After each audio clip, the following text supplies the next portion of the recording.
actually Warner. I'm here with Jason Kirkham from Belfor. Jason, you're an insurance contractor. The winter season's coming. What are some of the most common losses that you come across? During the winter months, we see a lot of fire losses, though typically we see a lot more water losses due to frozen pipes. Okay, so what are some preventative measures we could do to prevent these water losses? Best thing we could do is drain the pipes fully in our house. Okay, so how would we go about draining these pipes?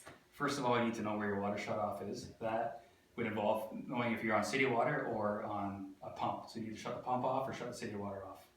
Okay, so we're going to shut the water off, so what else do we need to do with this? Then we got to drain your system. Okay. So you open up your pipes down below at the lowest point of your house, and then you open up your faucets all the way up to the top level of your place, and then that will let all the water drain out of your system completely. Any other steps that we should be taking as well?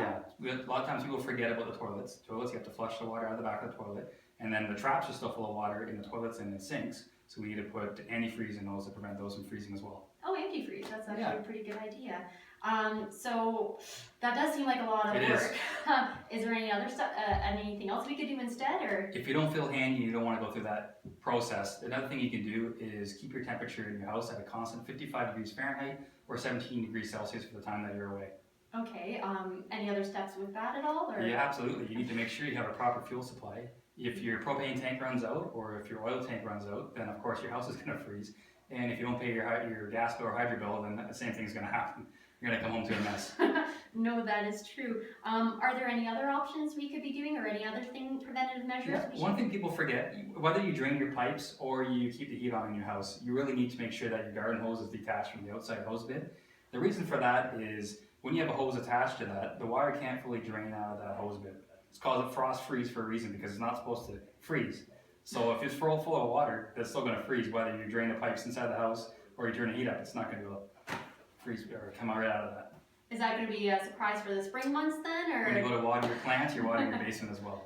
Oh, so that's actually pretty good to keep in mind. Another thing that you can do if you're going to keep the heat on in your house and not drain your pipes, you need to make sure that the doors are open to your bathrooms and into your kitchen area. That's where the pipes are typically. And also the doors to your vanity and to your kitchen cabinets, they need to be open as well because you want to keep those spaces with the house hot air as opposed to freezing from the cold air on the outside if it's on an exterior wall. Oh, that's actually a pretty good tip as well. Is there anything else that you would suggest to us just for the heating months, or pretty much sum it up? Pretty much sums it up, other than having someone check on your property regularly. As an insurance, you would know that that's something that you suggest. Yes, no, we do have some insurance requirements. Every insurance policy is a little bit different. So we do suggest that if you do have any questions regarding your policy, especially if you are planning on going away for more than 4 consecutive days, to contact your broker and just make sure that what is required for your coverage while you're away. If you do have questions, that's what we're here for. We're your local broker. But Jason, I just want to thank you so much for your help. It was great hearing from you. It's a pleasure being here. And I look forward to working with you in the future. Perfect. Excellent. Thank you.